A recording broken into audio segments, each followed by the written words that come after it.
Hi all, welcome to ജയലൻ. ജയലൻ്റെ പുതിയ ഒരു മലയാളം ക്ലാസ്സിലേക്ക് എല്ലാവർക്കും സ്വാഗതം. അപ്പോൾ 2024 കഴിഞ്ഞു, 2025 തുടക്കത്തിലാണ് നമ്മൾ.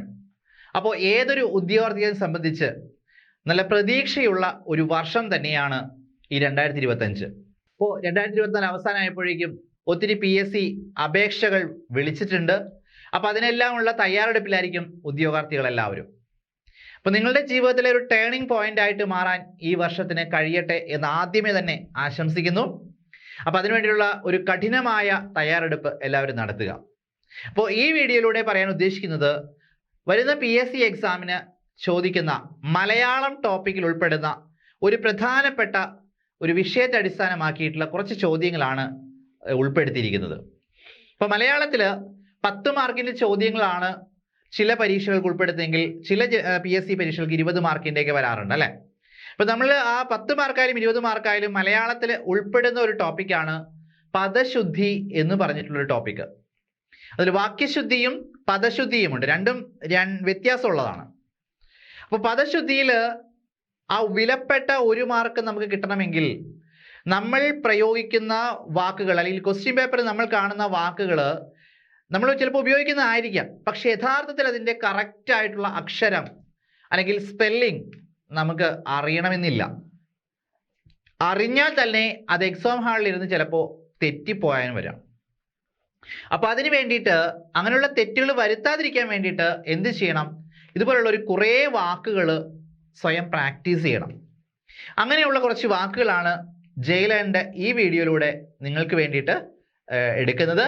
അപ്പോൾ ഈ ക്ലാസ് സ്കിപ്പ് ചെയ്യാതെ എല്ലാവരും കാണുക. വളരെ ഉപകാരപ്രദമായിരിക്കുന്ന ഒരു ക്ലാസ്സാണ്. അപ്പോൾ നമുക്ക് ക്ലാസ്സിലേക്ക് കടക്കാം.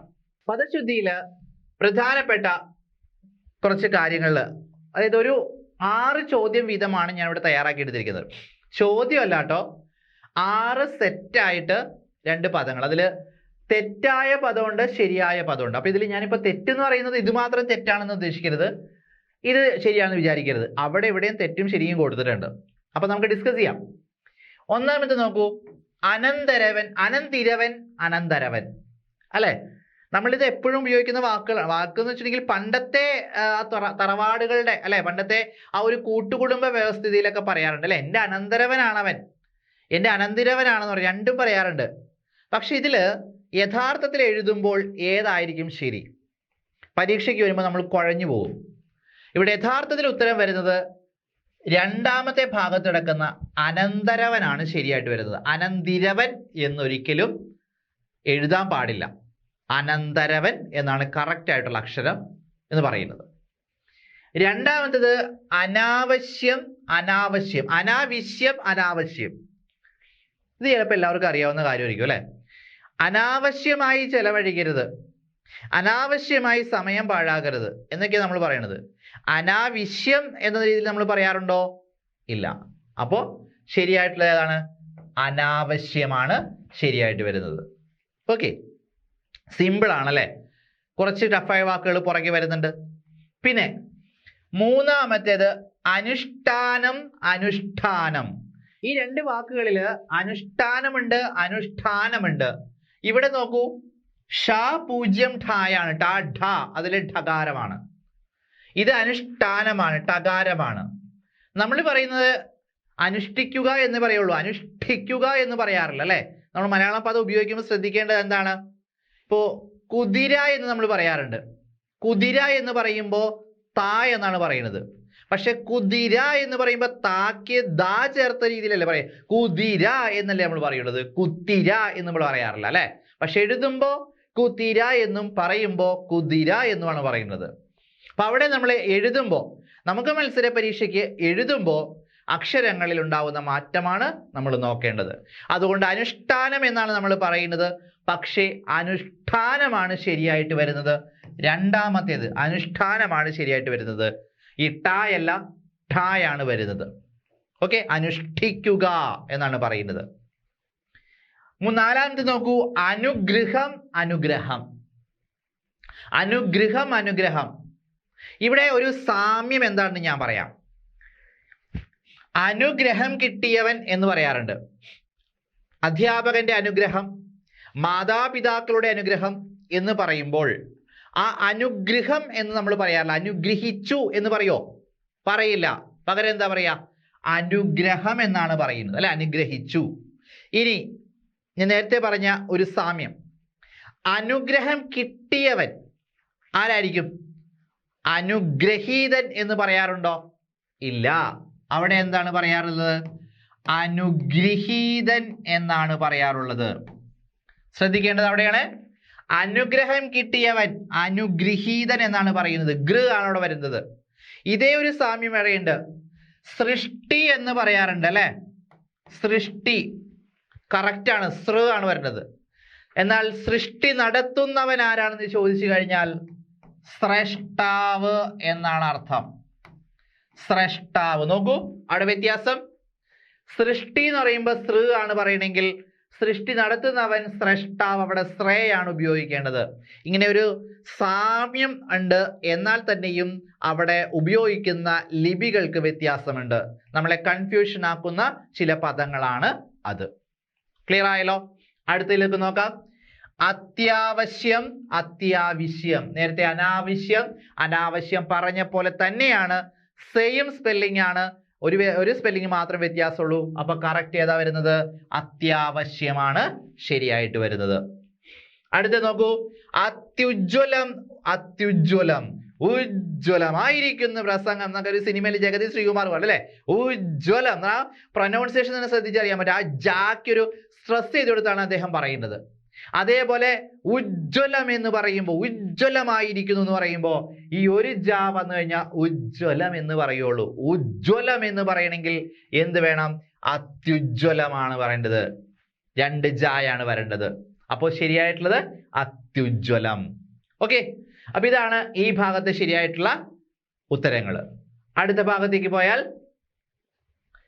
അതിവൃഷ്ടി, അതിവൃഷ്ടി എന്നാണ് പറയുന്നത്. നോക്കൂ, അതിവൃഷ്ടി, അതിവൃഷ്ടി. നേരത്തെ അനുഷ്ഠാനം, അനുഷ്ഠാനം നമ്മൾ പറഞ്ഞില്ലേ?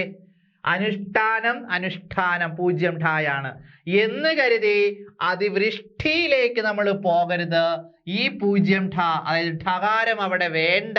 ഇവിടെ വൃഷ്ടി എന്ന് പറയുന്നത് ഉദ്ദേശിക്കുന്നതാണ് മഴയാണ്. നമ്മൾ അതിതീവ്ര മഴ എന്നൊക്കെ പറയില്ലേ? അതേ രൂപത്തിൽ ഉപയോഗിക്കുന്നതാണ്. ശരിയായിട്ടുള്ളത് അതിവൃഷ്ടിയാണ്. അതിവൃഷ്ടി, അതിഭയങ്കരമായ മഴ എന്ന് പറയുന്ന അർത്ഥത്തിൽ പറയുന്നത് അതിവൃഷ്ടി. രണ്ടാമത്തത് അത്ഭുതം, അത്ഭുതം. ശ്രദ്ധിക്കുക, നമ്മൾ പ്രൊനൗൺസ് ചെയ്യുന്നത് അത്ഭുതം എന്ന് തന്നെയാണ്. പക്ഷേ ഇവിടുത്തെ സ്പെല്ലിങ് അത്ഭുതം, ദാ ചന്ദ്രകല ഭ, ഇവിടെ താ ചന്ദ്രകല ഭ, ഇവിടെ ചന്ദ്രകല കൂട്ടിച്ചേർത്ത് ഇത് മാത്രമേ ഉള്ളൂ. അപ്പോ ഇതിലേതാണ്? കൺഫ്യൂഷൻ ആക്കുന്ന വാക്ക് തന്നെയാണ്. കാരണം നമ്മൾ എപ്പോഴും പറയാം അത്ഭുതം എന്നൊക്കെ പറയാറുണ്ട്. പക്ഷെ നമ്മൾ പറയാം അത്ഭുതം എന്ന് പറയില്ല, അത്ഭുതമായിരിക്കുന്നു.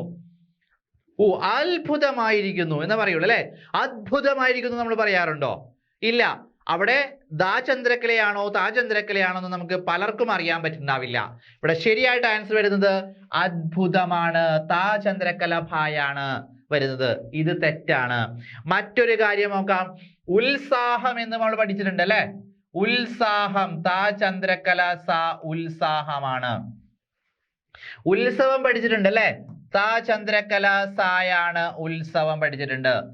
എന്നാൽ ഇതേ രീതിയിൽ തന്നെ നമ്മൾ ഉത്സാഹം, ഉത്സവം, ഇപ്പൊ ഈ പറഞ്ഞ പോലെ അത്ഭുതം എന്നൊക്കെ നമ്മൾ പറഞ്ഞ പോലെ തന്നെ വേറൊരു വാക്കാണ് വാൽമീകി എന്ന് പറയുന്ന വാക്ക്. തെറ്റിക്കാതെ എഴുതണം. എങ്ങനെയാണ്? വാൽമീകി.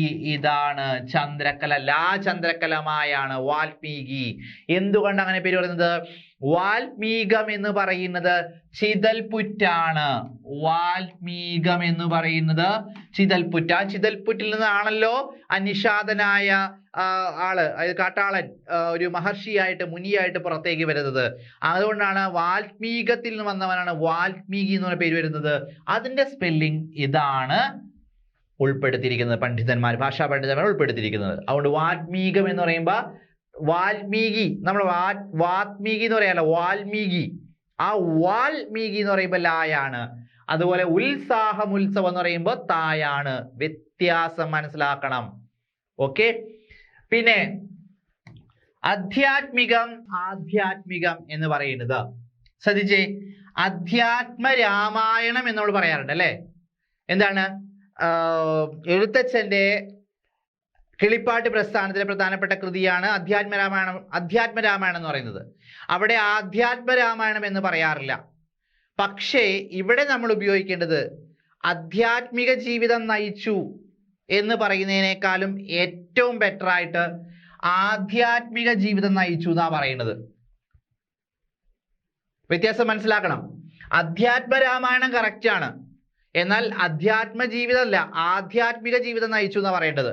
അപ്പോൾ ഇവിടെ ഇതാണ് ശരിയായിട്ട് വരുന്നത്, ആധ്യാത്മികം തെറ്റാണ് വരുന്നത്. ആക്കി ദീർഘം വേണം, അധ്യാത്മികമല്ല ആധ്യാത്മികം. അടുത്ത നാലാമത്തത് ആജാനുബാഹു. എന്താണ്? അതായത് ആജാനുബാഹു നമുക്കറിയാലോ, എന്താണ്? വളരെ കൈകാലുകൾ നീണ്ടവൻ, അല്ലെ, കൈകൾ നീണ്ടവൻ എന്ന അർത്ഥത്തിൽ പറയുന്നതാണ്. അപ്പോൾ വളരെ പൊക്കമുള്ള അല്ലെങ്കിൽ ശരീരത്തിൽ നല്ല ബലമുള്ള എന്ന വ്യക്തിയിൽ പറയുന്നത് ആജാനബാഹു എന്ന് പറയണ്ട, ആജാനുബാഹു എന്നാ പറയാൻ പാടുള്ളൂ. ആജാനബാഹു അല്ല, ആജാനുബാഹു. അതാണ്, ഉകാരമാണ് വരേണ്ടത് അവിടെ നായുടെ അടുത്ത്. അടുത്തത് അശേഷം. ഇവിടെ നോക്കൂ, ഒരേ രീതിയിൽ തന്നെ സ്പെല്ലിങ് നമ്മൾ ഉച്ചരിക്കുന്നത്, അല്ലെ? രണ്ട് ശാവ തുടങ്ങി അശേഷം നമ്മൾ പറയണ്ട, അശേഷം. ഇപ്പൊ നിസ്സാരം എന്ന് പറയുമ്പോൾ, നിസ്സാരം എന്ന് പറയുമ്പോൾ രണ്ട് സ, അപ്പൊ നിസ്സാരം എന്ന് പറയേണ്ട കാര്യം. അതുപോലെ തന്നെ അശേഷം, നമ്മൾ ആ രണ്ട് ശായം കൂടി ഒരുമിച്ച് നമുക്ക് ഉറപ്പിച്ച് പറയേണ്ട കാര്യമുണ്ടോ? ഇല്ല. അശേഷം എന്താണ്, വിശേഷം എന്ന രീതിയിലല്ലേ പറയുള്ളൂ. അപ്പോൾ ഉത്തരം ഏതായിരിക്കും? അശേഷമാണ് ശരിയായിട്ട് വരുന്നത്. അശേഷം എന്ന രീതി രണ്ട് ശാക്ക് നമുക്ക് അവിടെ ഉപയോഗിക്കേണ്ട കാര്യമില്ല. ആറാമത്തത് അല്ലെങ്കിൽ. സിമ്പിൾ ആണ്. അല്ലെങ്കിൽ പോയി എന്ന് പറയാറുണ്ടോ? അല്ലെങ്കിൽ വന്നു എന്നല്ലേ പറയാറുള്ളൂ, അല്ലേ? അല്ലെങ്കിൽ ഞാൻ പോകാം, അല്ലെങ്കിൽ ഞാൻ പഠിക്കാം, അല്ലെങ്കിൽ നിന്നെ കാണാം, ഈ രീതിയിലല്ലേ പറയുള്ളൂ. അല്ലെങ്കിൽ എന്ന രീതിയിൽ നമ്മൾ പറയണ്ട. അല്ല എന്ന് പറയാറുണ്ട്, അല്ല നമുക്ക് ഓക്കെ, അല്ല എന്ന് പറയണം. പക്ഷെ അല്ലെങ്കിൽ എന്ന് പറയാറില്ല. ഇവിടെ എന്താണ്? അല്ലെങ്കിലാണ് ശരിയായിട്ട് വരുന്നത്. അപ്പോൾ വ്യത്യാസങ്ങൾ മനസ്സിലായിട്ടുണ്ടാവും. ഇവിടെ അതിവൃഷ്ടി, അതൊന്ന് കൺഫ്യൂഷൻ ആക്കുന്നതാണ്. കാരണം നമ്മൾ നേരത്തെ അനുഷ്ഠാനം പറഞ്ഞപ്പോൾ ഷാഠാവുന്നു. അതിവൃഷ്ടി എന്ന് പറഞ്ഞപ്പോൾ അത് വൃഷ്ടി, മഴയാണ്, അത് വൃഷ്ടി, ടായാണ്, ടകാരമാണ് അവിടെ ഉപയോഗിക്കേണ്ടത്. ഓർത്തു വെക്കുക. അടുത്ത് നോക്കൂ, അഭ്യസ്തവിദ്യൻ. ഇവിടെ എന്താണ്? അഭ്യസ്തവിദ്യൻ. ഇവിടെ സാധ, ഇവിടെ സാധ. ഇവിടെ വിദ്യാഭ്യാസം എന്ന് പറയുന്ന, ചിലപ്പോൾ പലരും തെറ്റിച്ച് പറയണ, വിദ്യാഭ്യാസം എന്നാണ് പലരും പറയുന്നത്. വിദ്യാഭ്യാസം തെറ്റാണത്. വിദ്യാഭ്യാസമാണ് വരേണ്ടത്. വിദ്യ അഭ്യസിക്കുന്നവനാണ് വിദ്യാർത്ഥി അല്ല വിദ്യാർത്ഥി. ആ വിദ്യാഭ്യാസം നേടുന്നതിനെ അഭ്യസ്തവിദ്യൻ എന്ന് പറയേണ്ട കാര്യമില്ല. പകരം എന്താ? അഭ്യസ്തവിദ്യ എന്ന് പറഞ്ഞാൽ മതി. ശരിയായ ഉത്തരം ഇതാണ്, അഭ്യസ്ത എന്ന് പറയേണ്ട കാര്യമില്ല. അടിയന്തരാവസ്ഥ. ഇപ്പൊ നമ്മള് ഈ അടിയന്തിരം എന്ന് പറയാറുണ്ട്, അല്ലെ? അതായത് ഈ മരണാനന്തര ചടങ്ങുകൾ നമ്മൾ പറയും അടിയന്തിരം. പ്രാദേശികമായ ഭാഷയെ പറഞ്ഞിട്ടുണ്ടെങ്കിൽ അടിയന്ത്രം എന്നാണ് പറയുന്നത്. അടിയന്ത്രത്തിന് പോയി എന്ന് പറയുന്നത് നമ്മുടെ നാട്ടിലൊക്കെ അങ്ങനെ പറയുന്നത്, അടിയന്ത്രത്തിന് പോയി. പ്രാദേശികമായി അടിയന്തിരത്തിന് പോയി എന്ന് ചിലർ പറയാറില്ല, അതായത് അച്ചടി ഭാഷ ഉപയോഗിക്കാറില്ല. എന്നാലും അവിടെ പറയുന്ന അടിയന്തിരം, 16 അടിയന്തിരം, പുലകുളി അടിയന്തിരം എന്ന് പറയാറുള്ളൂ. അപ്പൊ അത് വേറെ, ഇത് അടിയന്തരാവസ്ഥ. എന്താണ്? പെട്ടെന്ന് ഉണ്ടാകുന്നത്, അല്ലെ? പെട്ടെന്ന് പ്രയോഗിക്കുന്നത് അടിയന്തരാവസ്ഥ. കറക്റ്റ് ആയിട്ടുള്ളത് ഇതാണ്. പിന്നെ അസന്നിഗ്ധം. ഇവിടെ രണ്ട് പ്രൊനൗൺസിയേഷൻ ആണുള്ളത്, രണ്ട് നായാണ്, ഒന്ന് നായും ദായുമാണ് വരുന്നത്. ഇവിടെ നായും ചേർന്ന് ന എന്ന് പറയുന്ന കൂട്ടക്ഷരത്തിനെ അസന്നിഗ്ധം. ഇവിടെ ഈ ന, അതായത് ന എന്ന് പറഞ്ഞിട്ടുള്ളതിന് നമ്മൾ രണ്ട് രീതി പറയണം, അല്ലെ? ഒന്ന്, നന്നായി എന്ന് പറയുമ്പോ ഈ നായിന് നമ്മൾ എന്താ ഉപയോഗിക്കുക? ആണ് ഉപയോഗിക്കുന്നത്, അല്ലെ? എന്നാൽ എന്നാൽ എന്ന് പറയുമ്പോൾ, അല്ലെങ്കിൽ എന്നിൽ വേണ്ട, എന്നിൽ എന്ന് പറഞ്ഞപ്പോ എന്ത് പറഞ്ഞു? നീ എന്ന് പറഞ്ഞു, എന്നിൽ എന്ന് പറഞ്ഞു. ഇപ്പൊ രണ്ട് സന്ദർഭത്തിൽ ഉപയോഗിച്ചു കണ്ടോ, അല്ലെ?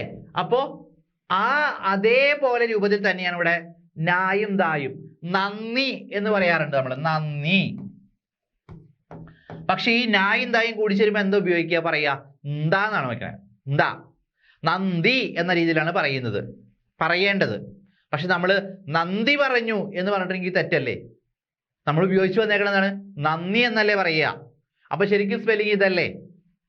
അപ്പോ പറയുമ്പോൾ നന്ദി എന്ന് പറഞ്ഞിട്ടുണ്ടെങ്കിൽ സ്പെല്ലിംഗ് മാറിപ്പോയിട്ട് പന്തം അല്ലെ, അന്തം വിട്ടു, ആ എന്താ എഴുതി വെക്കേണ്ടി വരും. പക്ഷേ ഇവിടെ നന്ദി എന്നാ പറയുന്നത്. അപ്പൊ അസന്നിഗ്ധമായിട്ട് പറയേണ്ടതിന് പകരം അസന്നിഗ്ധമായിട്ട് പറയുന്നതാണ് ശരിയായിട്ട് വരുന്നത്. അസന്നിഗ്ധമായിട്ടൊന്നും പലരും എഴുതാറുണ്ട്, പക്ഷേ ശരിയായിട്ടുള്ള ഏതാണ്? അസന്നിഗ്ധം എന്നാണ് വരുന്നത്. അസന്നിഗ്ധമായി പ്രഖ്യാപിച്ചു എന്ന് പറയുന്നത്. അസന്നിഗ്ധം എന്ന് പറയേണ്ട കാര്യമില്ല. അടുത്ത് നോക്കാം, അധ്യാപകൻ അധ്യാപകൻ. ഇവിടെ അധ്യാപകൻ എന്ന് പറയുന്ന സ്ഥലത്ത് ഒരു കാര്യം ഞാൻ സൂചിപ്പിക്കട്ടെ.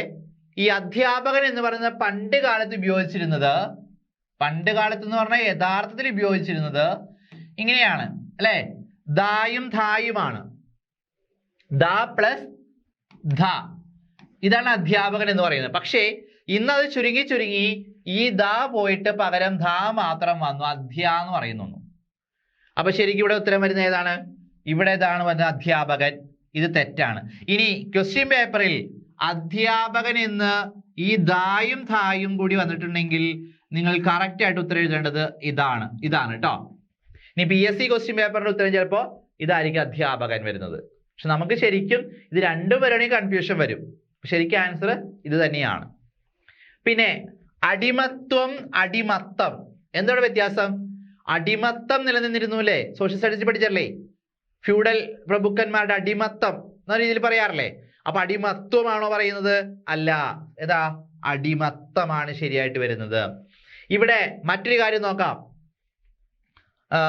ഓക്കെ, ഇവിടെ നമുക്ക് പറയുന്നുണ്ട്, അടുത്ത ഒരു ക്വസ്റ്റ്യനിൽ പറയുന്നത്, അപ്പൊ ഞാൻ പറഞ്ഞുതരാം.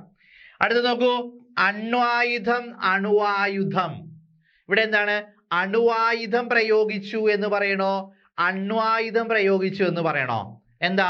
അണു പ്ലസ് ആയുധം, അണുവായുധം എന്ന് പറയാം, അണ്വായുധം എന്ന് പറയാം. പക്ഷെ അവിടെ അണുവായുധം പ്രയോഗിച്ചു എന്ന് പറയുമ്പോൾ അവിടെ എന്തോ ഒരു ഏച്ചുകെട്ടൽ പോലെയുണ്ട്. അപ്പോ ആ ഒരു വാക്ക് തെറ്റാണ്. പകരം അണ്വായുധം പ്രയോഗിച്ചു എന്നാണ് പറയേണ്ടത്. അണ്വായുധ ശക്തികളായ രാജ്യങ്ങൾ അല്ലെ, അണുശക്തികളായ രാജ്യങ്ങൾ എന്ന് പറയാം. അണ്വായുധ ശക്തികൾ എന്ന് പറയാറുണ്ട് അല്ലെ, അണുശക്തികളായ രാജ്യങ്ങൾ എന്ന രീതിയിൽ പറയാറുണ്ട്. അപ്പൊ അണ്വായുധം ഇതാണ് ശരിയായിട്ട് പ്രയോഗിക്കേണ്ടത്.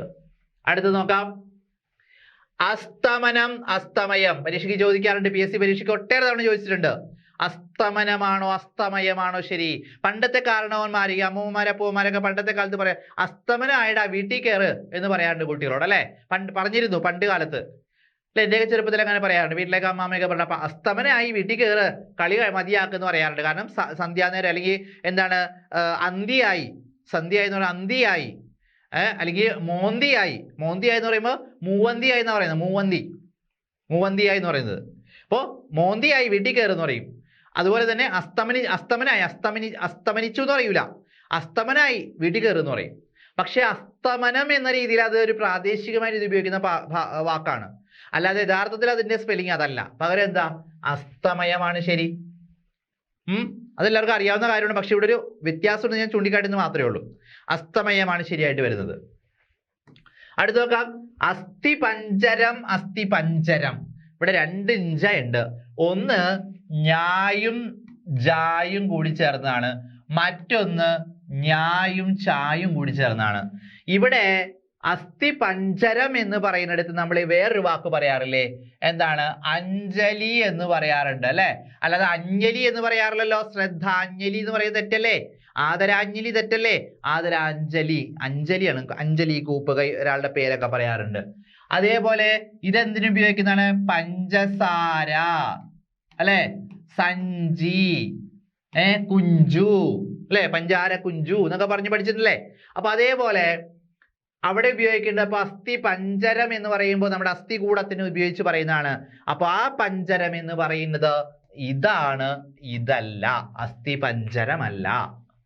മൂന്നാമത്തേത് ആധുനികം ആധുനികം. സിമ്പിളാണ്. ആധുനികം ആധുനികം. ഇവിടെ എന്തിനാണാവോ ഈ ഉകാരം കൊണ്ടിട്ട് നമ്മളെ കൺഫ്യൂഷൻ ആക്കുന്നത്? അതൊന്നും വേണ്ട, ആധുനികമാണ്. വേറൊരു കൂടി ചോദിക്കാം, അത് ഞാൻ എഴുതി കാണിച്ചു തരാം. ആധുനികം എന്ന് ചോദിക്കാം, അതാണോ ശരി ചോദിക്കാം. ഇവിടെ എന്താ പ്രത്യേകത? ഈ ഗാരത്തിന് ദീർഘം അല്ലെ, ഈ ദീർഘാക്ഷരമാണ്. ആധുനികം എന്ന് പറയുമ്പോൾ ഈ ഗാരത്തിന് ദീർഘമില്ല, ഇവിടെ ദീർഘമാണ്. അപ്പൊ അവിടെ ശരി അല്ല. ആധുനികമായതെന്നൊക്കെ പറയുന്നത് തെറ്റാ. ആധുനികമായതെന്നേ പറയാൻ പാടുള്ളൂ. ആധുനികം എന്നുള്ള നീട്ടം വേണ്ട, ആധുനികം. അടുത്തത് ആഡംബരം. ആഡംബരം, ആഡംബര കപ്പൽ എന്നല്ലേ പറയുന്നത്. ആഡംബരം എന്ന് പറയാറുണ്ടോ? ഇല്ല. അപ്പൊ ശരി ആഡംബരം. അനാർഭാടം, ആർഭാടം അല്ലെ, ഭരണിയുടെ ഭ. അടുത്തത് നോക്കൂ, ആന്തോളനം. ആന്തോളനം അല്ലേ, ഈ പാട്ടിൽ ഇതൊരു ഒരു പാട്ടില്ലേ, ഏതാണ് ആന്തോളനം എന്നൊക്കെ പറഞ്ഞിട്ട് പണ്ട് സർഗം എന്നുള്ള സിനിമയിൽ ഒരു പാട്ടുണ്ട് അല്ലെ, യൂസഫ് അലി കേച്ചേരിയും രവി ബോംബെയും ഒക്കെ അണിയിച്ചൊരുക്കിയ യേശുദാസൊക്കെ പാടിയ മനോഹരമായ ഒരു പാട്ട് ആന്തോളനം. എൻ്റെ വരി ഓർമ്മയില്ല, ആ രീതിയിൽ പറയുന്ന ആന്തോളനം. ആ ആന്തോളനം ശരിക്കും അന്നത്തെ ആ വാക്ക് ഇപ്പൊ ഞാൻ ആലോചിക്കാറുണ്ട്. എന്നാൽ ആന്തോളനം ആ ഒരു വാക്കിന്റെ അർത്ഥം തേടി ഒരുപാട് അലഞ്ഞിട്ടുണ്ട്, ഒരുപാട് അന്വേഷിച്ചിട്ടുണ്ട് ആന്തോളനം എന്ന് വെച്ചിട്ടുണ്ടെങ്കിൽ. അപ്പൊ ആ അർത്ഥം എന്നൊരു വാക്ക് അത് അങ്ങനെ ശരിക്കൊരു ഒരു കവിക്ക് തന്നെ അത് എഴുതാൻ പറ്റുള്ളൂ.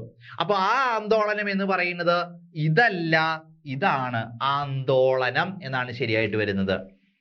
പിന്നെ ആറാമത്തേത് ആപാദകേശം.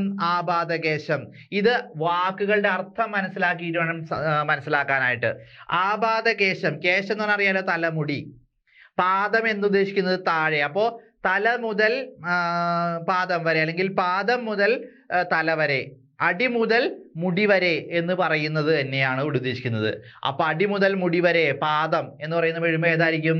പാദം എന്ന് എഴുതുമ്പോൾ ഈ പാദം അല്ലേ വരുന്നത്, ഇതായല്ലേ. അപ്പൊ ഉത്തരം ഏതാണ്? ആപാദകേശമാണ്. ആപാദകേശം തെറ്റാണ്. ആപാദകേശം പറയില്ല, ആപാദകേശം എന്നേ പറയാറുള്ളൂ. അടുത്തത് ആയുഷ്കാലം. ആയുഷ്കാലം, ആയുഷ്കാലം, ആയുഷ്കാലം. നോക്കിയേ, ഇവിടെ എന്താണ്? ഇവിടെ നമുക്ക് പെട്ടെന്ന് മനസ്സിലാക്കാൻ പറ്റും. പക്ഷെ ഒരു മിസ്റ്റേക്ക് ഞാൻ പറയാം.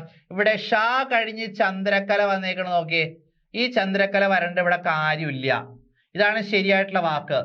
ആയുഷ്കാലം എന്ന് പറയുന്നത് അവിടെ ഷാ കഴിഞ്ഞിട്ട് ഒരു പദം ഇരട്ടിക്കേണ്ട കാര്യം ഇല്ല അല്ലെ. ഫോർ എക്സാമ്പിൾ രക്തം എന്ന് നമ്മൾ പഠിച്ചിട്ടുണ്ട്. ഈ രക്തം എന്ന് പറയുമ്പോ ഈ കാ ചന്ദ്ര കഴിഞ്ഞ് ഈ രക്തം ഈ താ ഇരട്ടിക്കേണ്ട കാര്യമുണ്ടോ? വേണ്ട. അവിടെ ഒരു മതി, ഈ കായും തായും മതി, രക്തം. വ്യക്തി എന്ന് പറയുന്നിടത്തും കാ ചന്ദ്രക്കല ത വ്യക്തി എന്നാണ് പറയുന്നത് അല്ലെ. ആയുഷ്കാലം എന്ന് പറയുന്നിടത്ത് അവിടെ കാ ഇരട്ടിക്കേണ്ട കാര്യമില്ല. മനസ്സിലായോ? അപ്പോ അങ്ങനെയുള്ള സന്ദർഭങ്ങളിൽ ആ ഒരു അക്ഷരം കഴിഞ്ഞ് എന്താണ് സമൃദ്ധോകാൽ അല്ലെങ്കിൽ ചന്ദ്രക്കല കഴിഞ്ഞിട്ട് അതിന്റെ താഴെ വേറൊരു അക്ഷരം വന്ന് ഇരട്ടിക്കേണ്ട ആവശ്യം ഇല്ല.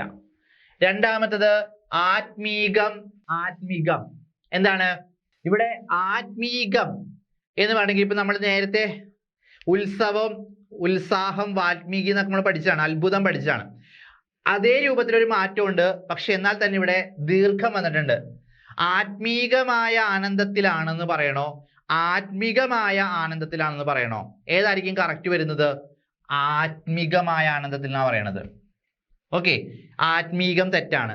എന്നാൽ അടുത്ത വാക്ക് നോക്കൂ, ആത്മീയം. ആത്മീയം ഇവിടെ നോക്കൂ, ഇവിടെ ദീർഘം വന്നിട്ടുണ്ട്, ഇവിടെ ദീർഘമില്ല.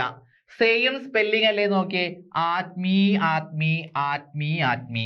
പക്ഷേ അർത്ഥം മാറുമ്പോ, അർത്ഥം വരുമ്പോ ഇവിടെ ആത്മീകമാണ് ശരി, ഇവിടെ ആത്മീയമാണ് ശരി.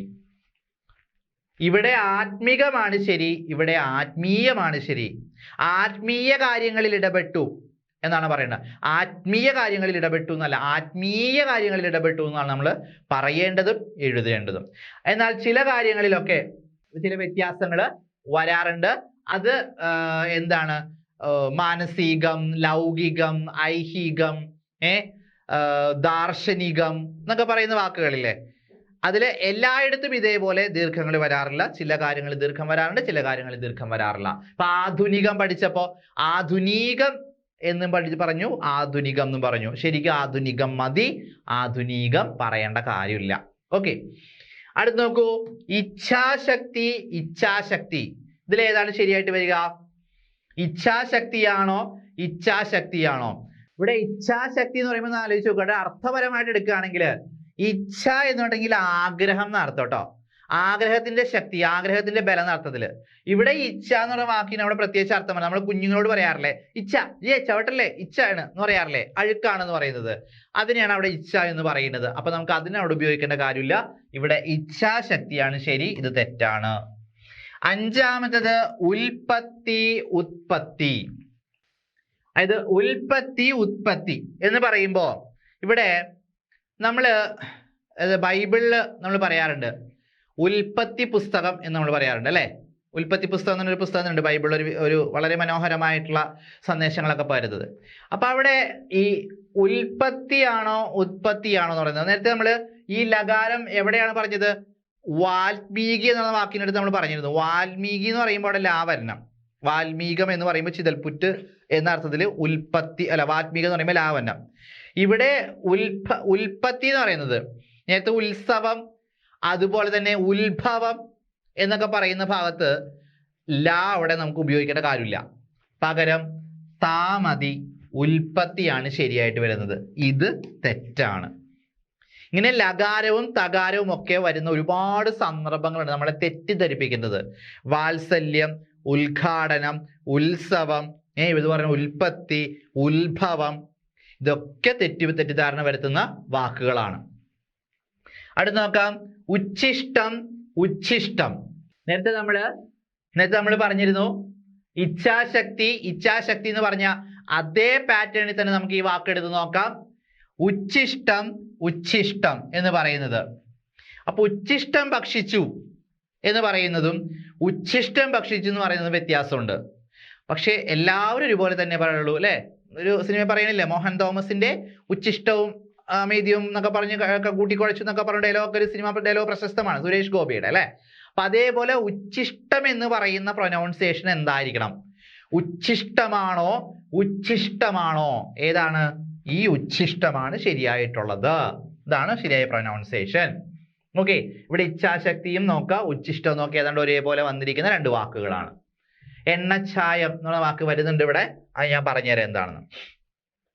നോക്കൂ, ഉൽഗ്രഥനം ഉദ്ഗ്രഥനം. ഉൽഗ്രഥനം ഉദ്ഗ്രഥനം ഇതൊരിക്കലും പറയില്ല അല്ലെ. ഉൽഗ്രഥനം നമ്മൾ പറയാറുണ്ടോ? ഇല്ല. ശരിയായിട്ടുള്ള ഏതാണ്? ഉദ്ഗ്രഥനമാണ്. ഇതുപോലെ തന്നെയാണ് ഉത്ഭവം എന്ന് പറയുന്നത്.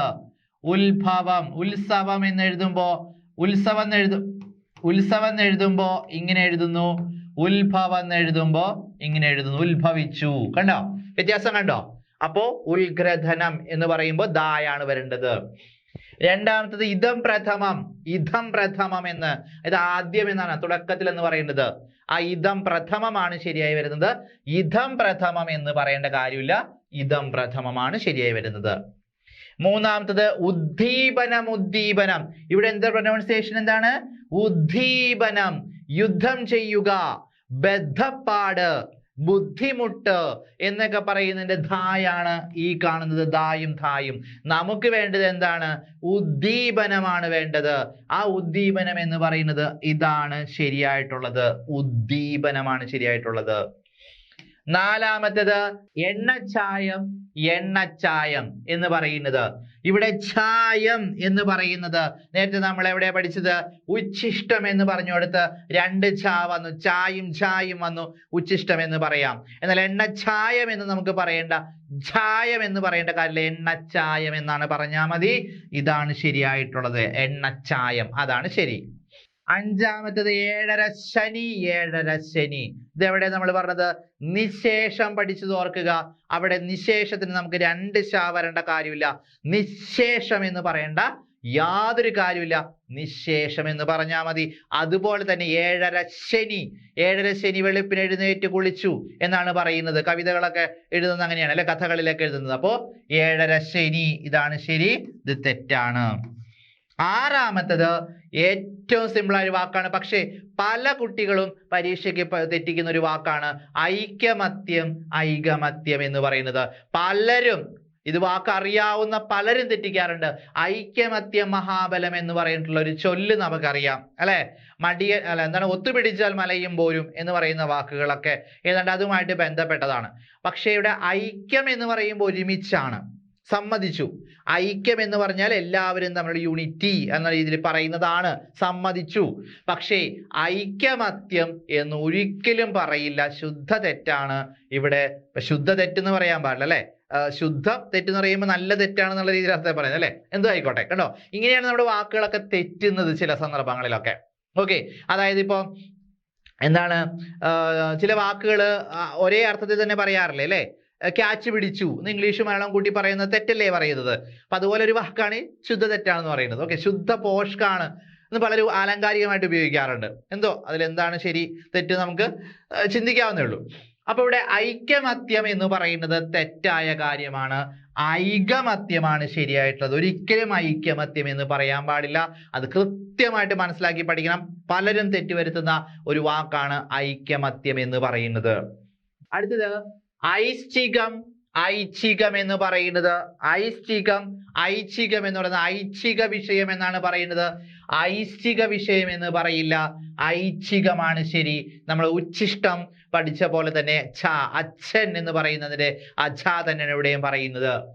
രണ്ടാമത്തത് കവയിത്രി, കവിയിത്രി സിമ്പിളായ വാക്കാണ്, പക്ഷെ ഇത് നേരത്തെ നമ്മൾ ഐകമത്യം പഠിച്ച പോലെ തെറ്റിക്കുന്ന വാക്കാണ്. കവിത എഴുതുന്ന ആള് കവിയാണ്, സമ്മതിച്ചു. പുരുഷ എഴുത്തുകാര് കവി എന്ന് പറയുന്നു. സ്ത്രീ എഴുത്തുകാരെ കവിയിത്രി എന്ന് കൂട്ടിച്ചേർത്ത് എഴുതണോ എന്ന് ചോദിച്ചു കഴിഞ്ഞാൽ എഴുതരുത്, കവയിത്രിയാണ് ശരി. ഈ കവിയിത്രിയോടെ വേണ്ട. പക്ഷെ ഇന്നത്തെ മലയാളത്തിലേക്ക് പലരും ഇപ്പോ സ്ത്രീ പുരുഷ ഭേദമില്ലാതെ ഉപയോഗിക്കുന്നുണ്ട്, കവിയും എന്നോട് ഉപയോഗിക്കുന്നുണ്ട്. പക്ഷെ നമുക്ക് ഇതുപോലെ അക്ഷരശുദ്ധിയിൽ വരുമ്പോൾ ഉപയോഗിക്കേണ്ട വാക്ക് കവയിത്രിയാണ്. നമ്മൾ സ്ത്രീലിംഗ പുല്ലിംഗ പ്രത്യയം പഠിക്കുമ്പോഴും ഇത് തന്നെയാണ് നമ്മൾ പഠിക്കുന്നത്. അക്ഷരത്തെറ്റ് പഠിക്കുമ്പോഴും ഇത് തന്നെയാണ് പഠിക്കുന്നത്, കവയിത്രി എന്നാണ് ശരി. മൂന്നാമത്തത് ഭൗതികം, ഭൗതികം എന്താണ് ശരിയായിട്ട് വരുന്നത്? ഭൗതികമാണോ ഭൗതികമാണോ വരുന്നത്? ശരിയായിട്ടുള്ളത് ഭൗതികമാണ് ശരിയായിട്ട്. നേരത്തെ നമ്മൾ എവിടെയാണ് പഠിച്ചത്? ഒരു വാക്ക് നമ്മൾ നേരത്തെ പറഞ്ഞിരുന്നു ഇതേപോലെ തന്നെ, ആത്മീയം അല്ലെ. ആത്മീയം, ആത്മീകം പറഞ്ഞ സമയത്ത് ഞാൻ പറയാന്ന് പറഞ്ഞിരുന്നു. അതേ വാക്ക് തന്നെ അതേപോലത്തെ അർത്ഥത്തിൽ പറയുന്നതാണ് ഭൗതികം. ആത്മീയം എന്ന് പറയാം, പക്ഷെ ആത്മീകം എന്നാണ് പറയാം. ആത്മീകം പറയണ്ട, ആത്മീകം പറഞ്ഞാൽ മതി. ആത്മീയം പറയണം, ആത്മീയം പറയണ്ട. അതേപോലെ ഭൗതികം പറയണ്ട, ഭൗതികം പറഞ്ഞാൽ മതി. നാലാമത്തെ അതേപോലെ തന്നെ പറയാൻ പറ്റുമല്ലോ, ഐഹിക പാരത്രികം എന്ന് ലോകം എന്ന് പറയാറുണ്ട്. ഐഹിക പാരത്രിക ലോകം തെറ്റാണ്. ഐഹിക പാരത്രിക ലോകം ഇത് തെറ്റാ. ഐഹികം വേണ്ട, ഐഹിക പാരത്രികം മതി. അഞ്ചാമത്തേത് മാനസികം, മാനസികം. മാനസികമായി തളർന്നു എന്ന് പറയണോ? മാനസികമായിട്ട് ബുദ്ധിമുട്ട് അനുഭവിച്ചു എന്ന് പറയണോ? മാനസികമായിട്ട് ഞാൻ അവശതയായി എന്ന് പറയണോ? വേണ്ട. മാനസികമായി തളർന്നു, മാനസികമായ അവശത അനുഭവിച്ചു, മാനസികമായി ക്ഷീണം തോന്നുന്നു എന്ന് പറഞ്ഞാൽ മതി. മാനസികം വേണ്ട. അപ്പോ ഇതുണ്ട്, ഇവിടെയൊക്കെ എന്ത് വേണ്ട? ദീർഘങ്ങള് വേണ്ട എന്ന് ഇപ്പോഴേ മനസ്സിലുറപ്പിക്കുക. ദാർശനികം എന്ന് പറയുന്നിടത്തും ദീർഘം വേണ്ട. ഓക്കെ, ലൗകികം എന്ന് പറഞ്ഞിടത്തും ദീർഘം വേണ്ട. അതൊക്കെ പരീക്ഷയ്ക്ക് ചോദിക്കാം. ലൗകികമൊക്കെ ഒരുപാട് തവണ പരീക്ഷയ്ക്ക് ചോദിച്ചിട്ടുണ്ട്. ഓക്കെ, പിന്നെ ആറാമത്തെ നോക്കൂ, കണ്ടുപിടുത്തം, കണ്ടുപിടിത്തം. കൺഫ്യൂഷൻ ആണ് അല്ലെ. തിരഞ്ഞെടുപ്പ്, തെരഞ്ഞെടുപ്പ് രണ്ട് വാക്ക് കൺഫ്യൂഷൻ ആവാറില്ലേ? അതുപോലെ തന്നെയാണ് കണ്ടുപിടുത്തം, കണ്ടുപിടിത്തം. കണ്ടുപിടുത്തം, പിടുത്തം എന്താണ്? പിടുത്തം നമ്മളിങ്ങനെ പെട്ടെന്ന് പിടിച്ചു അല്ലെ, പിടുത്തം ക്യാച്ച് ചെയ്തു എന്ന് പറയുന്നത് പിടുത്തം. അപ്പൊ കണ്ടുപിടിച്ചു അതും ക്യാച്ച് ചെയ്തതാണല്ലേ. അപ്പൊ നമ്മൾ എന്താ വേണ്ടത്? കണ്ടുപിടുത്തം വേണോ കണ്ടുപിടിത്തം വേണോ? എന്ത് വേണം? പിടുത്തം വേണ്ട, പിടുത്തം മതി. കണ്ടുപിടുത്തം മതി, കണ്ടുപിടുത്തം വേണ്ട. അതാണ് ശരിയായിട്ട് വരുന്നത്. അടുത്തത് കൂജനം, കൂജനം ഉച്ചാരണം കൊണ്ട് മനസ്സിലാക്കുന്നേ ഉള്ളൂ. കളകൂജനം എന്ന് പറയുമ്പോ ഏതാണ്? ഈ കൂജനമാണോ വരുന്നത്? അല്ല, കളകൂജനം എന്ന് പറയുമ്പോ ഏതാണ്? ഇതാണ് ശരിയായിട്ടുള്ളത്. കളകൂജനങ്ങൾ, കിളികളുടെ കളകൂജനം എന്ന് പറയുന്നത്. രണ്ടാമത്തത് കുടിശ്ശിക, കുടിശ്ശിക എന്ന് പറയുന്നത് എവിടെയാണ്? കുടിശ്ശിക നമ്മുടെ ബാങ്കിൽ അല്ലെ, ലോണുകളൊക്കെ എടുക്കുമ്പോൾ നമ്മൾ ഡ്യൂ വരത്തില്ലേ, അത് തന്നെയാണ് കുടിശ്ശിക. അല്ലെങ്കിൽ ഫീസ് അടയ്ക്കേണ്ടവരില്ലേ സ്ഥാപനങ്ങളിലൊക്കെ. അപ്പൊ ജയിലുകളിലൊക്കെ പഠിക്കുന്ന കുട്ടികളിൽ നിന്ന് ഫീസ് കുടിശ്ശിക വരുത്താറുണ്ട് കാര്യങ്ങൾ പറയൂലേ. അപ്പൊ അതൊക്കെ തന്നെയാണ് പറയുന്നത് കുടിശ്ശിക എന്ന് പറയുന്നത്. കുടിശ്ശിക അല്ല, കുടിശ്ശികയാണ് ശരി വരുന്നത്. തെറ്റാണ്. ഓക്കെ. ദെൻ മൂന്നാമത്തേത് കനിഷ്ഠൻ. കനിഷ്ഠൻ എന്ന് പറയുന്ന സ്ഥലത്ത് എന്താണ് നമ്മൾ എവിടെയാണ് പഠിച്ചത്?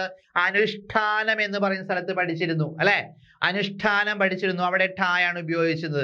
വിശിഷ്ടത എന്ന് പറഞ്ഞോടത്ത് നമ്മൾ പറഞ്ഞത് ടായാണ്, ഷായും ടായാണ്. ഇവിടെ കനിഷ്ഠനാണ് നമുക്ക് വേണ്ടത്. അവിടെ ഉത്തരം വരുന്നത് ശരിയായ വാക്ക് ഷാ ചന്ദ്രകല ടായാണ്. ടായല്ല കനിഷ്ഠൻ എന്ന് പറയുന്നത്. നാലാമത്തത് അവിടെയൊക്കെ ശ്രദ്ധിക്കേണ്ടതാണ്. ഇപ്പൊ അവശിഷ്ടം എന്ന് പറയുന്നിടത്ത് ഷായും ടായാണ് വരേണ്ടത്. അവശിഷ്ടം. കനിഷ്ഠൻ എന്ന് പറയുന്നത് ഷാ ചന്ദ്രകല ഠായാണ്. അതുപോലെ തന്നെ അനുഷ്ഠാനം എന്ന് പറയുന്നത് ഷാ ചന്ദ്രകല ഠായാണ്. അങ്ങനെയാണ് ഇവിടെ ശ്രദ്ധിക്കേണ്ടത്. അവിടെ ഠകാരം വരണോടത്ത് ഠകാരം തന്നെ വരണം, ടകാരം വരണോടത്ത് ടകാരം തന്നെ വരണം. പിന്നെ കയ്യാമം. കയ്യാമം ഇവിടെ ശ്രദ്ധിക്കേണ്ട കാര്യം, ഇവിടെ കൈ എന്ന് പറയുന്ന സ്ട്രെസ് ചെയ്ത് 2 യകാരം വന്ന സ്ഥലത്ത് പിന്നീട് വരുന്ന വ്യഞ്ജനം യാ എന്ത് ചെയ്യേണ്ട? ഇരട്ടിക്കേണ്ട കാര്യമില്ല. കയ്യാമം എന്ന് പറയുമ്പോൾ അവിടെ തെറ്റ. കയ്യാമം എന്ന് പറയുമ്പോൾ ഇപ്പോ എന്താണ് കയ്യാമം? ഇത് എന്താണ് പറയുക? വായിക്കുക കയ്യാമം എന്ന് പറയുന്നത്. നമുക്ക് എന്താ വേണ്ടത്? കയ്യാമമാണ് വേണ്ടത്. കയ്യാമമല്ല വേണ്ടത്, കയ്യാമമാണ് വേണ്ടത്. ആ കയ്യാമം എന്ന് പറയുമ്പോൾ ഈ രാക്കി ഇരട്ടിക്കേണ്ട കാര്യമില്ല, ഈ യാമം മതി, കയ്യാമം മതി. ഇതേ തന്നെയാണ് കൈ അക്ഷരം എന്ന് പറഞ്ഞുകൊടുത്ത് യാ ഇരട്ടിക്കേണ്ട കാര്യമില്ല. എന്ത് മതി? കൈ അക്ഷരം യാ മാത്രം മതി. അഞ്ചാമത്തത് കർക്കിടകം. കർക്കിടകം നമ്മൾ മലയാളികളാണ്. മലയാളികളുടെ മലയാള മാസങ്ങളുടെ ഒന്നിന്റെ പേരാണ്, ലാസ്റ്റ് മാസത്തിന്റെ പേരാണ് കർക്കിടക പെയ്ത്ത് എന്ന് പറയും, നമ്മൾ പറയാറുണ്ട് അല്ലെ? കർക്കിടക പെയ്ത്ത്, കർക്കിടക കഞ്ഞി അല്ലെ? കർക്കിടകത്തിലുള്ള വ്രതം അല്ലെ ഒക്കെ നമ്മൾ പറയാറുണ്ട് അല്ലെ? കർക്കിടക പൂവ് അല്ലെ? കർക്കിടക മാസത്തിലൊക്കെ മുക്കൂറ്റി അരച്ച് ചന്ദനം പോലെ തേക്കുന്ന ഒരു രീതിയൊക്കെ ഉണ്ട്. അപ്പൊ അതുകൊണ്ട് തന്നെ ആ കർക്കിടക മാസം നമ്മൾ എങ്ങനെ എഴുതും? കലണ്ടറിൽ പോയി നോക്കിയാൽ മതി. കർക്കിടകമാണോ കർക്കടകമാണോ അറിയാവുന്ന കാര്യമാണ്. പരീക്ഷാ ഹാളിൽ ക്വസ്റ്റ്യൻ വന്നു കഴിഞ്ഞാൽ നമുക്ക് കൺഫ്യൂഷൻ അടിച്ചു പോകും. ഏതാണ് ശരി? കൺഫ്യൂഷൻ ആവണ്ട, കർക്കടകമാണ് ശരി, കർക്കിടകമല്ല ശരി. കള്ള കർക്കടകം എന്നാണ് പറയുന്നത്. ആറാമത്തത് കൽമതം. കന്മതം. ഈ മോഹൻലാലിന്റെ കന്മതം സിനിമ കണ്ടവർക്ക് അതിന്റെ പേര് മറന്നു പോകാതെ ഓർത്ത് വെക്കാൻ പറ്റും. ശരിയായ പേര് കൽമതമല്ല, കന്മതമാണ് ശരി അല്ലെ? കല്ലിൽ നിന്ന്, കരിങ്കല്ലിൽ നിന്നുണ്ടാവുന്ന ഒരു തേൻ പോലെ ഒരു വസ്തു, അതിനെയാണ് കന്മതം എന്ന് പറയുന്നത്, കൽമതമല്ല. ഓക്കെ. അപ്പൊ ഇവിടെയൊക്കെ വരുന്ന ചോദ്യങ്ങളൊക്കെ ഇതാണ്. കുടിശ്ശിക വരാറുണ്ട്, കയ്യാമം വരാറുണ്ട്, കർക്കടകമൊക്കെ വരാറുണ്ട്. വന്നിട്ടുള്ളതും വരാൻ സാധ്യതയുള്ള ചോദ്യങ്ങളാണ്. നമുക്കറിയാവുന്ന മീൻസ് നമുക്ക് ഇതൊക്കെ എല്ലാ വാക്കുകൾ കേട്ടിട്ടുണ്ട്, പക്ഷെ എക്സാം ഹാളിൽ ചെല്ലുമ്പോൾ ഈ സ്പെല്ലിംഗ് മറന്നു പോകുന്ന അവസ്ഥയുണ്ടാവും. എഴുതി പഠിക്കേണ്ടി വരും. അപ്പൊ നമുക്ക് അടുത്ത ചോദ്യത്തിലേക്ക് കടക്കാം. ആദ്യത്തെ ചോദ്യം എന്ന് പറയുന്നത് നോക്കൂ, ഖ്യാതി. ഖ്യാതി എന്നാണ് പറയുന്നത്. അതില് ഇവിടെ ശ്രദ്ധിക്കേണ്ടത് തകാരവും ദകാരവും, അതായത് തവർഗത്തിലെ തായും ദായുമാണ് വന്നിരിക്കുന്നത്. നേരത്തെ ഞാനിവിടെ കുതിര എന്ന് പറയുന്ന വാക്ക് പറഞ്ഞത് കുതിര എന്നാണ് നമ്മൾ പറയുന്നതെങ്കിലും കുതിര എന്ന് പറയാറില്ല അല്ലെ? അപ്പൊ അതേപോലെ തന്നെ ഖ്യാതി എന്ന് പറയുന്നിടത്ത് അവിടെ ഖ്യാതി എന്ന് നമ്മൾ പറയാറില്ല. ഖ്യാതി നേടുക, പ്രസിദ്ധി നേടുക എന്ന് പറഞ്ഞിട്ടുണ്ടെങ്കിൽ എന്താണ്? ഈ തായാണ് വേണ്ടത്. ഖ്യാതി എന്ന് പറഞ്ഞ ആദിയായവ എന്നുള്ള ആ ഒരു ശബ്ദം അവിടെ നമുക്ക് വേണ്ട. അപ്പൊ ശരിയായ ഉത്തരം ഖ്യാതിയാണ് ശരിയായിട്ട് വരുന്നത്. ഖ്യാതി. രണ്ടാമത്തത് ഗംഭീര്യം. ഗാംഭീര്യം എന്ന് പറയുന്നത് സിമ്പിൾ ആണ്. എന്താണ് ഗംഭീര്യം എന്ന് പറയുന്ന വാക്ക് നമ്മൾ പറയാറുണ്ടോ? ഇല്ല. പകരം എന്താ പറയാ? ഗംഭീരം എന്നാണ് നമ്മൾ പറയുന്നത്. ഗംഭീരം. അവിടെ ആ ഒരു ലിപി നമുക്ക് വേണ്ട. അപ്പൊ ഗംഭീരം എന്നാണ്. ഗംഭീര്യം കാരണം തെറ്റാണ്. അപ്പൊ ശരിയായത് ഏതാ? ഗാംഭീര്യം. ഇതാണ് ശരിയായിട്ട് വരുന്നത്. ഇനി ഗംഭീര്യത്തിനെയാണ് നമ്മൾ ശരിയായിട്ട് എന്ത് ചെയ്തത്? ഗംഭീരം എന്ന രീതിയിൽ എഴുതിയത്. ഓക്കെ. ദെൻ മൂന്നാമത്തത് ഗുമസ്തൻ. ഗുമസ്തൻ.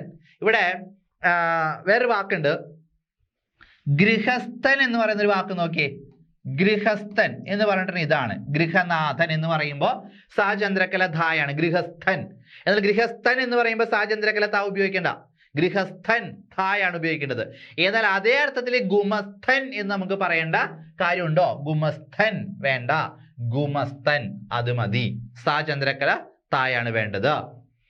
നാലാമത്തേത് ഗീതാഞ്ജലി. ഗീതാഞ്ജലി ഇതെവിടെ ഞാൻ സൂചിപ്പിച്ചത്? അസ്ഥിപഞ്ജരം എടുത്ത് കഴിഞ്ഞപ്പോൾ ഞാൻ പറഞ്ഞു. അസ്ഥിപഞ്ജരം എന്ന് പറഞ്ഞ വാക്ക് പറഞ്ഞപ്പോൾ പറഞ്ഞതാണ് അല്ലെ? അവിടെ നേരത്തെ പറഞ്ഞാണ് അഞ്ജലി എന്ന് പറഞ്ഞപ്പോൾ ജായും ഞായുമല്ല, ഞായും ജായുമാണ്, തിരിച്ചാണ് കിടക്കേണ്ടത് എന്നാണ് പറയുന്നത്. അപ്പൊ അതേ അർത്ഥത്തിൽ തന്നെ ഇത് ഉപയോഗിക്കാം.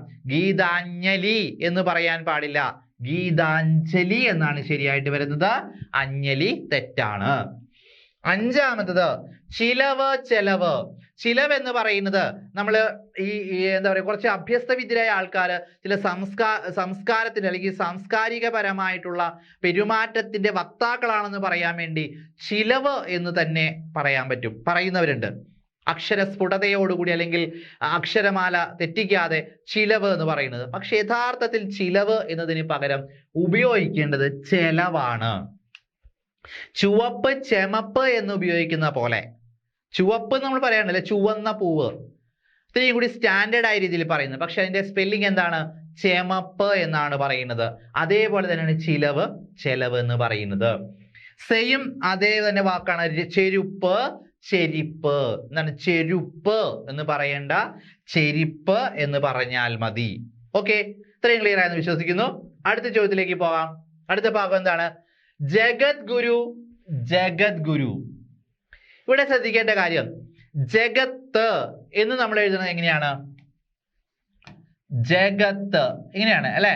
ജഗത്ത്, ലോകം, ലോകത്തിന്റെ നാഥൻ ജഗന്നാഥൻ, ജഗത്തിന്റെ നാഥൻ ജഗന്നാഥൻ എന്നാണ് പറയുന്നത്.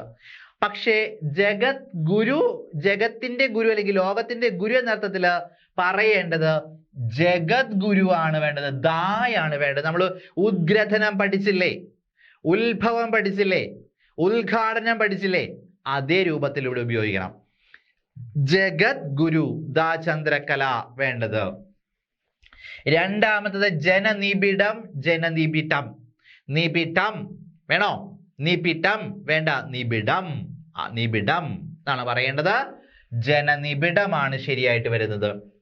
മൂന്നാമത്തത് ജ്യോതിഷം ജ്യോതിഷം. ജ്യോതിഷം നോക്കാൻ പോയി, എവിടെ പോയി? ജ്യോതിഷം നോക്കാൻ പോയി അല്ലെ? ജോത്സ്യന്റെ അടുത്ത് പോയി. ജോത്സ്യന്റെ അടുത്ത് പോയോ, ജോത്സ്യന്റെ അടുത്ത് പോയോ, അല്ലെങ്കിൽ ജോത്സ്യന്റെ അടുത്ത് പോയോ? ഏതാ പറയേണ്ടത്? തീരുമാനിച്ചോളൂ. അതേ ജ്യോത്സ്യൻ നോക്കുന്നതാണ് ജ്യോതിഷം. അപ്പൊ ജ്യോതിഷം നോക്കാൻ പോയി എന്ന് പറയാറുണ്ട്. പക്ഷേ ജ്യോതിഷം എന്ന് എഴുതുന്നത് ജ്യോതിഷം എന്നാണ്, ജ്യോതിഷം എന്നല്ല, ജ്യോതിഷം എന്നാണ് കറക്റ്റ് ആയിട്ട് വരേണ്ടത്. നാലാമത്തേത് ദിനപത്രം ദിനപത്രം. ഇവിടെ എന്താ വ്യത്യാസം? ദിനപത്രം ദിനപത്രം എന്ന് പറയുന്നിടത്ത് ഇവിടെ പ എന്നുള്ള വർണ്ണം ഇരട്ടിച്ചിട്ടില്ല. പ എന്നുള്ള അക്ഷരം ഇരട്ടിച്ചോ? ഇല്ല. പക്ഷെ നമ്മൾ എന്താ പറയേണ്ടത്? ദിനപത്രമാണ് പറയേണ്ടത്. ശരിക്കും ഇതാണ് ഉത്തരം, ദിനപത്രം എന്ന് പറയുന്നത്. ചക്കക്കുരു അല്ലെ? ഇത് സന്ധി നിയമം പഠിക്കുമ്പോൾ നമുക്ക് സന്ധി പഠിക്കാനല്ലേ? സന്ധി നിയമം പഠിക്കുമ്പോൾ ദിത്വസന്ധി അല്ലെ? ചക്കക്കുരു, കുട്ടിക്കുപ്പായം, പടിപ്പുര, പച്ചച്ചക്ക, ഇതൊക്കെ പറയുന്നത് എന്താ? ദിത്വസന്ധി അല്ലേ? അതുകൊണ്ട് തന്നെ ഇവിടെ പ ഇരട്ടിക്കണം, ദിനപത്രം. അഞ്ചാമത്തേത് മഹത്വം എന്ന് പറയുന്നത് മഹത്വം ആണോ ശരി? മഹത്വമാണോ മഹത്വമാണോ ശരി? ഇവിടെ ശ്രദ്ധിക്കേണ്ട കാര്യം എന്താണ്? ഈ ത എന്നുള്ള സംഭവം ഇരട്ടിച്ചിട്ടില്ല, ഇവിടെ ഇരട്ടിച്ചിട്ടുണ്ട്. നമുക്ക് ശരിയായിട്ടുള്ളത് മഹത്വമാണ് വേണ്ടത്, മഹത്വം. എന്നാൽ അടുത്ത വാക്ക് നോക്കുക, മനുഷ്യത്വം മനുഷ്യത്വം. ഇവിടെ നമുക്ക് എന്ത് വേണ്ട? ഈ താ വേണ്ട, ഇവിടെ ഈ താ മതി, ഒരു താ മതി. മനുഷ്യത്വപരമായി എന്ന് പറയുമ്പോൾ ഒരു താ മതി, മറ്റേ താ ഇരട്ടിക്കേണ്ട കാര്യമില്ല. ഇതേ രൂപത്തിൽ തന്നെ ഒരു വാക്കാണ് തത്വം എന്ന് പറയുന്നതും തത്വം എന്ന് പറയുന്നതും. യഥാർത്ഥത്തിൽ ഇതാണ് ശരി, ഇത് തെറ്റാണ്. കണ്ടോ വ്യത്യാസങ്ങൾ? കണ്ടോ? മഹത്വം, തത്വം, മനുഷ്യത്വം ഉദ്ദേശിക്കുമ്പോൾ നമ്മൾ ഒരേ രൂപത്തിൽ തന്നെ പറയുന്നതാണ്. പക്ഷെ എഴുതുമ്പോൾ നോക്കൂ, പല രീതിയിൽ സ്പെല്ലിങ് മാറിപ്പോകുന്നു. ഇതെല്ലാം കൺഫ്യൂഷൻ ഉണ്ടാക്കുന്ന ഫാക്ടറാണ്. മനസ്സിലായോ? അപ്പൊ അതനുസരിച്ച് വേണം പഠിച്ചു പോകാനായിട്ട്. ഓക്കെ, അപ്പൊ ഇത്രയും കാര്യങ്ങളാണ് ഈ പദശുദ്ധി എന്ന് പറയുന്ന ക്ലാസ്സിൽ ഉൾപ്പെടുത്തിയത്. ഏകദേശം 60ഓളം വാക്കുകൾ ആണ് നമ്മൾ ഇത് ഡിസ്കസ് ചെയ്തത്. ഈ 60 വാക്കുകളിൽ തന്നെ അറിയാവുന്ന കാര്യങ്ങളുണ്ട്, എന്നാൽ അറിഞ്ഞിട്ടും തെറ്റിക്കുന്ന കാര്യങ്ങളുണ്ട്, അറിയാത്ത കാര്യങ്ങളുണ്ട്. അത് കൃത്യമായിട്ട് എഴുതി പഠിച്ചു പോകുമ്പോൾ നല്ല രീതിയിൽ തന്നെ നിങ്ങൾക്ക് ഉത്തരം എഴുതാൻ പറ്റും. അതോടൊപ്പം തന്നെ ഒരു സന്തോഷ വാർത്ത കൂടി എനിക്ക് നിങ്ങളോട് പറയാനുള്ളത്, ജയലേൺ PSC പരീക്ഷയുടെ ചിട്ടയായ പരിശീലനം നല്ല രീതിയിൽ നടത്തി വരുന്ന ഒരു സ്ഥാപനമാണ്. നിങ്ങൾക്ക് എല്ലാവർക്കും അറിയാം. നല്ല രീതിയിൽ തന്നെ കുട്ടികൾ നമ്മളുടെ കോഴ്സ് പർച്ചേസ് ചെയ്ത് പഠിക്കുന്നുണ്ട്. അതേപോലെ ഈ 2024 ഡിസംബർ 30 PSC എഴുതുന്ന, പ്രത്യേകിച്ച് അധ്യാപക ജോലി കാത്തിരിക്കുന്ന, ഹൈസ്കൂൾ ക്ലാസ്സുകളിൽ അധ്യാപക ജോലി കാത്തിരിക്കുന്ന ഉദ്യോഗാർത്ഥികളെ സംബന്ധിച്ച് വളരെ സന്തോഷകരമായൊരു വാർത്തയായിരുന്നു ഉണ്ടായത് ഡിസംബർ 31 വന്നത്, അല്ലെ? അതായത് PSCയുടെ നോട്ടിഫിക്കേഷനിൽ ഹൈസ്കൂൾ അധ്യാപകരാകാനുള്ള അവസരം ഒരിക്കൽ കൂടി നിങ്ങളുടെ മുമ്പിലേക്ക് PSC മുൻപോട്ട് വച്ചിരിക്കുകയാണ്. ശരിക്കും പറഞ്ഞാൽ ഒരുപാട് ചർച്ചകളൊക്കെ നടക്കുന്ന ഒരു കാലഘട്ടമായിരുന്നു ഈ കഴിഞ്ഞ വർഷം. ഒരുപാട് സംശയങ്ങൾ ഉണ്ടായിരുന്നു. ഇനി HSA വിളിക്കുമോ, HSA വിളിച്ചാൽ തന്നെ അതിന്റെ ക്വാളിഫിക്കേഷനിൽ മാറ്റം വരുമോ, ഇതേക്കുറിച്ചൊക്കെ ഒരുപാട് സംശയങ്ങൾ ഉണ്ടായിരുന്നു. അതെല്ലാം അസ്ഥാനത്തായിരിക്കുകയാണ്. പക്ഷെ ഒരു കാര്യം ഉറപ്പിച്ചു പറയാം, ഒരു പക്ഷേ ഇത് ലാസ്റ്റ് HSA ആയിരിക്കാം. ഇതിന് ശേഷം വരുന്നത് HSA എന്ന രീതിയിൽ പോസ്റ്റിംഗ് ഉണ്ടാവില്ല. അപ്പൊ അതുകൊണ്ട് തന്നെ ഹൈസ്കൂൾ അധ്യാപകരാകാൻ കാത്തിരിക്കുന്ന എല്ലാവരെയും സംബന്ധിച്ച് വളരെ സുവർണ അവസരമാണ് വന്നിരിക്കുന്നത്. ഈ എക്സാമിന്റെ ഡേറ്റ് പ്രഖ്യാപിച്ചിട്ടുള്ള അതിന്റെ ഏകദേശം ഓഗസ്റ്റ് ടു ഒക്ടോബർ ഈ മാസങ്ങളിൽ തന്നെ എക്സാം ഉണ്ടാകും. അതിനുള്ള ലാസ്റ്റ് ഡേറ്റ്, ആപ്ലിക്കേഷൻ സബ്മിറ്റ് ചെയ്യേണ്ട ഡേറ്റ് 29-ാം തീയതിയാണ്. അപ്പോൾ നമ്മുടെ മുമ്പിലുള്ളത് ഇനി 6-7 മാസക്കാലമാണ് നമുക്ക് പഠിക്കാനുള്ളത്. HSA മലയാളം അധ്യാപകരാകാൻ കാത്തിരിക്കുന്ന ഉദ്യോഗാർത്ഥികളെ സംബന്ധിച്ച് ജയിലേൺ നിങ്ങളോടൊപ്പം തന്നെ കൂടെ ഉണ്ടാകും. നമ്മുടെ കോഴ്സ് ആരംഭിച്ചു കഴിഞ്ഞു. HSA മലയാളത്തിന്റെ നല്ല എക്സ്പീരിയൻസ്ഡ് ആയിട്ടുള്ള ഫാക്കൽറ്റീസ് ആണ് ക്ലാസ്സുകൾ നയിക്കുന്നത്. അതുകൊണ്ട് നിങ്ങൾ ധൈര്യമായിട്ട് തന്നെ ഈ കോഴ്സ് പർച്ചേസ് ചെയ്യാം. നിങ്ങൾക്ക് അഫോർഡബിൾ ആയിട്ടുള്ള ഫീസാണ് ജയിലേൺ പ്രൊവൈഡ് ചെയ്യുന്നത്.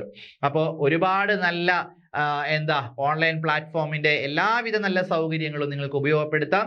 സ്റ്റുഡിയോ റെക്കോർഡ് HD ക്ലാസ്സസ് ഉണ്ട്, മോക്ക് ടെസ്റ്റുകൾ ഉണ്ട്, അതുപോലെ തന്നെ കംപ്ലീറ്റ് സിലബസ് കവറേജ് ആണ്, എക്സ്പീരിയൻസ്ഡ് ഫാക്കൽറ്റീസ് ആണ്, നേരത്തെ പറഞ്ഞ ലൈവ് ക്ലാസ്സസ് ഉണ്ട്. ഇതെല്ലാം ഉള്ള ഒരു നല്ലൊരു കോഴ്സാണ് നമ്മൾ പ്രൊവൈഡ് ചെയ്യുന്നത്. ഓക്കെ, ഇപ്പൊ ഇവിടെ പറഞ്ഞ സിലബസ് കവറേജ് എന്ന് പറയുമ്പോൾ എല്ലാവർക്കും സംശയം ഉണ്ടാവും. HSST മലയാളത്തിന്റെ സിലബസ് നേരത്തെ എക്സാമിന് തൊട്ട് മുമ്പ് മാറിയതാണ്. HSA മലയാളത്തിന്റെ സിലബസ് മാറും എന്നുള്ള സംശയം ഉണ്ടാവും. അതിനെക്കുറിച്ച് തീരുമാനമൊന്നും വന്നിട്ടില്ല. മേ ബി അത് മാറുകയാണെങ്കിൽ തന്നെ നമുക്കറിയാം മലയാളം ലിറ്ററേച്ചർ ആണ്, കുറച്ചുകൂടി പോയിന്റ്സ് ആയിരിക്കും അതിനോട് കൂട്ടിച്ചേർക്കുക. എന്തായാലും അതിനനുസരിച്ചുള്ള ക്ലാസ്സുകൾ തന്നെയാണ് നമ്മൾ പ്രൊവൈഡ് ചെയ്യുക. അപ്പോൾ HSA മലയാളത്തിന്റെ ക്ലാസ്സുകൾ നയിക്കാനായിട്ട് ഞാൻ ഉണ്ടാവും നിങ്ങളുടെ കൂടെ. അപ്പോൾ ഒരു തവണ HSA പരീക്ഷയൊക്കെ എഴുതി ലിസ്റ്റിലൊക്കെ ഇടം പിടിച്ച ഒരു വ്യക്തി എന്ന നിലയ്ക്ക് നിങ്ങളോടൊപ്പം എൻ്റെ അനുഭവങ്ങൾ ഷെയർ ചെയ്യാനും ആ പഠന രീതി നിങ്ങളെ ഏത് രീതിയിൽ പഠിക്കണം എന്ന രീതിയിൽ മനസ്സിലാക്കിയാണ് ഞാൻ നിങ്ങളോടൊപ്പം ഉണ്ടാവും. അപ്പോൾ ധൈര്യമായിട്ട് ജോയിൻ ചെയ്യുക. കോൺടാക്ട് നമ്പർ 9772850555 എന്ന നമ്പറിലേക്ക് വിളിക്കുക. നിങ്ങളുടെ കോഴ്സ് പർച്ചേസ് ചെയ്യുക.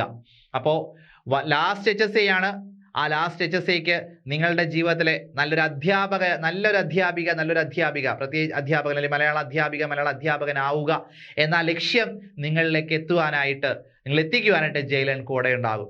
ഓക്കെ, അപ്പോൾ ധൈര്യമായിട്ട് ജോയിൻ ചെയ്യുക. മറ്റെല്ലാ PSC പരീക്ഷയ്ക്ക് തയ്യാറെടുക്കുന്ന എല്ലാ കുട്ടികളും നന്നായിട്ട് പഠിക്കുക. ജയിലേണിലേക്ക് ജോയിൻ ചെയ്യുക. സെക്രട്ടറി അസിസ്റ്റന്റ് അതുപോലെ തന്നെ മറ്റ് ഡിഗ്രി ലെവൽ കോഴ്സുകളെല്ലാം നമ്മൾ പ്രൊവൈഡ് ചെയ്യുന്നുണ്ട്. അപ്പോൾ ആ കോഴ്സുകൾക്ക് നിങ്ങൾക്ക് പർച്ചേസ് ചെയ്യാവുന്നതാണ്. എല്ലാവരും നിങ്ങളുടെ കൂടെ ഉണ്ടാവും.